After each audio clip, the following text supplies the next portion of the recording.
বাঙালি সনাতন ধর্মাবলম্বীদের সবচেয়ে বড় ধর্মীয় উৎসব শারদীয় দুর্গাপূজার দিন গণনা শুরু হয়ে গেছে। আর মাত্র কয়েকদিন পর সারা দেশের মণ্ডপে মণ্ডপে বেজে উঠবে ঢাক, ঢোল, শঙ্খ আর উলুধ্বনি। মৌলভীবাজার জেলা সদর সহ ৭টি উপজেলায় এবছর ১০০৫টি পূজা মণ্ডপ ঘিরে চলছে শেষ মুহূর্তের প্রস্তুতি। তবে গেল বছরের চেয়ে এবছর প্রতিমার সংখ্যা কিছুটা কমেছে। প্রতিমায় নান্দনিকতা আনতে এবার ব্যবহার করা হয়েছে উন্নত মানের রং ও উপকরণ। জানিয়ে ব্যস্ত খুবই, আমরা আশা করি যে ষষ্ঠীর আগেই আমরা কাজটা সম্পন্ন করতে পারব। আনন্দ এবং উৎসাহের সহিত সেই প্রতিমা নির্মাণ করেছেন। এখন সেটা রং করার কাজ চলমান এবং কোনো প্রতিমা ইতিমধ্যে সেই মণ্ডপে পৌঁছে গেছে। সিরাজগঞ্জ ও সুনামগঞ্জে চলছে শারদীয় দুর্গাপূজার শেষ মুহূর্তের প্রস্তুতি।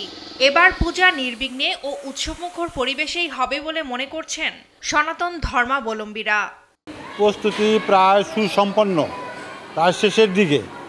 এখন পূজা আলোকসজ্জা চলছে এবং প্রতিমা সম্পূর্ণ কাজ শেষ হয়ে গেছে।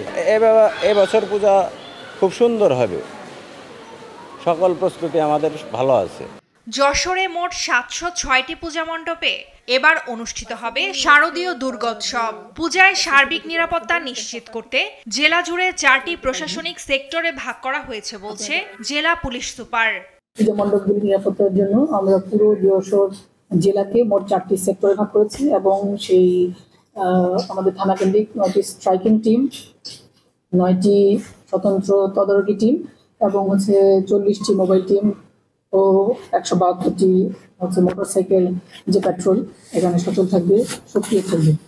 অন্য জেলায় রং তুলির কাজ শুরু হলেও ঝালকাঠিতে এখনো মাটির কাজ সম্পূর্ণ করা হয়নি। কারিগর সংকটে এখন পর্যন্ত বেশিরভাগ জায়গায় প্রতিমা তৈরির কাজ প্রায় 80% শেষ হয়েছে। মাটির কাজ প্রায় শেষ পর্যায়ে, আর গিয়ে দুই তিন দিনের ভিতরেই রং তুলি কাজ শুরু হবে। বছরটা মায়ের মূর্তি তৈরি করার জন্য একটা মনের ভিতরে আকাঙ্ক্ষা লাগে যে একটা মায়ের মূর্তি তৈরি করি, আমাদের তৈরি হবে। সুন্দরভাবে এবং সাবলীনভাবে এখানে দুর্গাপূজা উৎসব পালন করব। আর পূজাকে ঘিরে জেলা ও থানা প্রশাসনের পক্ষ থেকে প্রতিটি মণ্ডপে নিরাপত্তা জোরদার করা হয়েছে। পাশাপাশি স্বেচ্ছাসেবকরাও কাজ করছেন শৃঙ্খলা বজায় রাখতে।